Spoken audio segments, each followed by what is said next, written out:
Assalamualaikum warahmatullahi wabarakatuh. Hari ini sedang buat ulasan perlawanan antara Sabah versus Terengganu, yang mana keputusan berakhir dengan seri 2-2. Kedua-dua pasukan hanya membawa pulang satu mata. Untuk game ni memang kita boleh nampak yang Sabah dan juga Terengganu agak seimbang. Cumanya daripada segi percubaan terbuka ataupun percubaan berbahaya, Sabah ada beberapa percubaan yang mereka sepatutnya skor, dan kemungkinan besar kalau mereka ada striker mereka iaitu João Pedro, maka mereka boleh menang game ni. Tapi biasalah, João Pedro pun dah tak ada. Mereka sedikit mengalami kesukaran di bahagian hadapan lah, sebab mereka agak terlalu rely on Darren Lock, yang mana Darren Lock pun ada satu free header, memang gawang dah terbuka dah, tapi tandukan dia sedikit meliak. Kalau João Pedro tu dah gol. Dan Sabah juga ada gerakan counter attack yang berjaya dimanfaatkan bila pertahanan Terengganu yang bermain dengan highline ditembusi melalui gerakan Jeffrey Fidestu. Waktu tu dia hanya perlu bawa bola ke depan, tiba-tiba bola sangkut.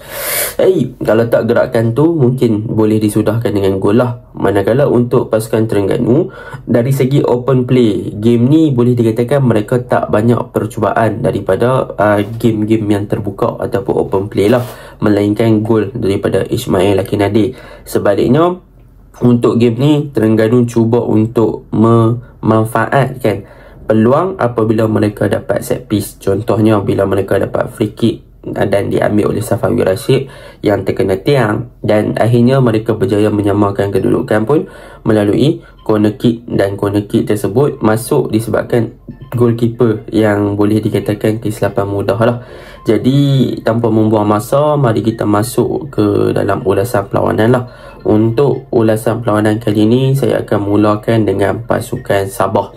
Apakah perkara yang positif yang kita boleh highlightkan untuk pasukan Sabah? Baiklah, untuk pasukan Sabah sebenarnya mereka turun dengan formation back 4. Kalau kita lihat di atas kertas, mereka menggunakan back 3, tetapi tidak, sebaliknya mereka menggunakan back 4 pada perlawanan ni.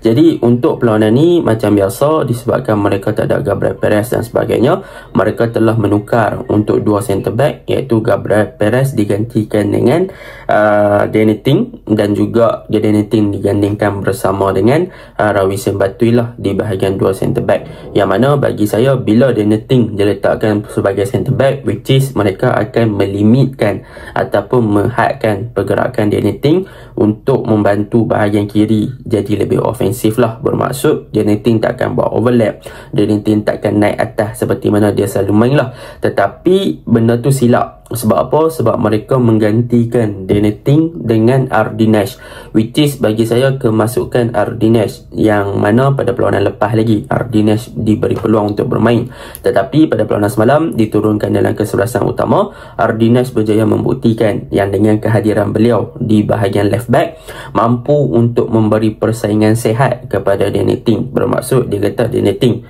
hang lah ni ada pencabang dia adalah aku lah. So semalam Danny Ting tempat dia dimainkan oleh Ardinesh, dan Ardinesh ni bagus. Sebab apa? Sebab dia boleh bermain dengan ofensif yang agak solid. Dia berjaya untuk menggerakkan bahagian kiri in term of attacking wise. Dia boleh supply banyak dengan crosses yang berbahaya.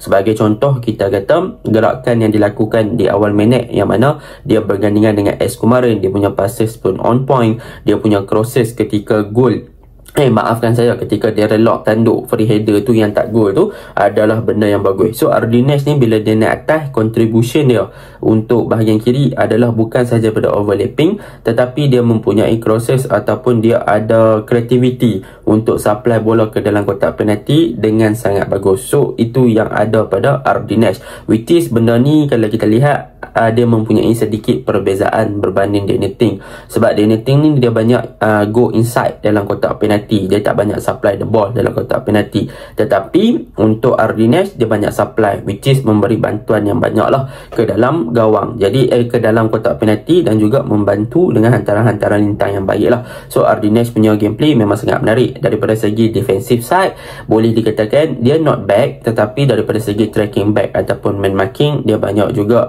agak terlepas dengan pergerakan yang boleh dikatakan Akinade. Tapi pergerakan one on one dengan Akinade dia banyak mematahkan lah. So Akinade semalam pun dia tak boleh nak bergerak bebas untuk bila dia dapat bola untuk dia exploit ataupun drift in ke dalam. Memang dia tak lepas dengan Ardinesh lah. Tapi gol yang Akinade dapat tu memang tak boleh nak buat apa lah sebab apa, memang Akinade tanduk macam tu saja. So itu yang pertama lah daripada segi back four pasukan Sabah. Tetapi untuk midfield, apa yang kedua yang saya suka tentang Sabah adalah midfield, yang mana Sabah semalam mereka menggunakan overloading di bahagian tengah sebab mereka cuba menghadkan pergerakan pasukan Terengganu di bahagian tengah. Sebab apa? Sebab Terengganu kita tahu mereka suka untuk overload di bahagian tengah. Jadi untuk absorb numbers yang mereka ada ataupun nak equal to numbers of player Terengganu yang ada di bahagian tengah, mereka juga overload dengan ada Telmo Castanera, Stuart Wilkin, Cifuentes, sebab mereka nak menutup ruang supaya Terengganu tak boleh nak melakukan lebih banyak ball progression ataupun passes di kawasan tengah untuk penetrate di kawasan middle third. So benda tu pasukan Sabah berjaya meneutralkan dan juga menghadkan pergerakan pasukan Terengganu, terutamanya di bahagian tengah. Sebab tu kita boleh nampak yang Terengganu terpaksa push mereka punya bola ataupun buka game lebih kepada out wide area. Mereka cari Akinade di bahagian kanan, mereka cari Faris Rifki di bahagian kiri dengan Ahyar Rashid. So that's why pasukan Sabah dia overload di bahagian tengah. Dan benda tu bagus. Sebab apa? Sebab mereka overload di bahagian tengah, mereka boleh untuk ada pemain-pemain tengah yang join the attack ataupun buat larian di belakang pertahanan. Sebagai contoh, gol pertama pasukan Sabah lah, bagaimana mereka berjaya mencari Stuart Wilkin, Sadir Ramdhani yang masuk ke tengah juga, mencari Stuart Wilkin untuk beat highline pasukan Terengganu, dan Stuart Wilkin pandai buat larian, end up score the goal. So benda tu memang superb lah, saya boleh katakan. And so benda-benda macam ni lah yang kita nak untuk game Liga Super. Bermaksud daripada segi taktikal, tim ni buat taktikal macam ni, tim ni counter balik dengan taktikal macam ni. So dia antara game yang best lah semalam. So benda-benda macam tu memang sonok lah kita tengok kan. So Ardinesh pun semalam cross untuk Sadir Ramdhani is very good lah. So itu yang boleh kita highlight kan untuk game ni. Tetapi untuk game ni Sabah punya attacking wise, contohnya macam dia relock, mereka tak betul-betul functioning as a target man. So benda tu menyebabkan pasukan Sabah agak kritikal di bahagian serangan sebab tak banyak movement ataupun tak banyak player yang boleh receive the ball and then convert the chances ataupun peluang yang mereka dapatkan lah. And benda tu agak merugikan sebab sebelum ni ada Yao Pedro, every chance yang dia dapatkan dia boleh score the goal and ataupun mencipta peluang bahaya ataupun dia boleh put the ball into the net lah. Tapi sayanglah Sabah tak ada benda tu. Mereka tapi one of the thing untuk attacking wise pasukan Sabah, game ni mereka tak rely on Sadir Ramdhani untuk buat game. So kita boleh nampak keseimbangan apabila S. Kumaran main di bahagian kiri bergandingan dengan Ardinesh, bahagian kiri Sabah juga hidup. Jadi bahagian kanan mereka tak terlalu rely on Sadir Ramdhani.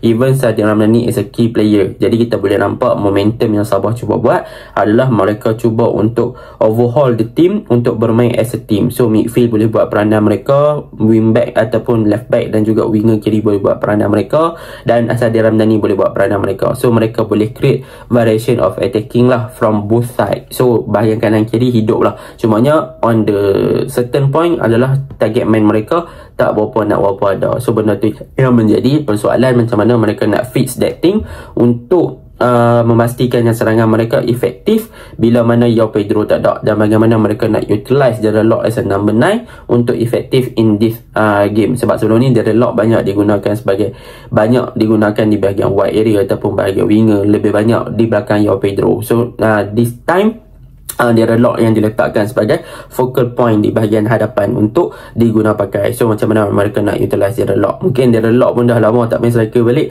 and dia pun nak dapat balik sentuhan tu mungkin susah sikit lah, and so dia dijadikan sebagai target man utama pasukan Sabah. Itu untuk pasukan Sabah lah.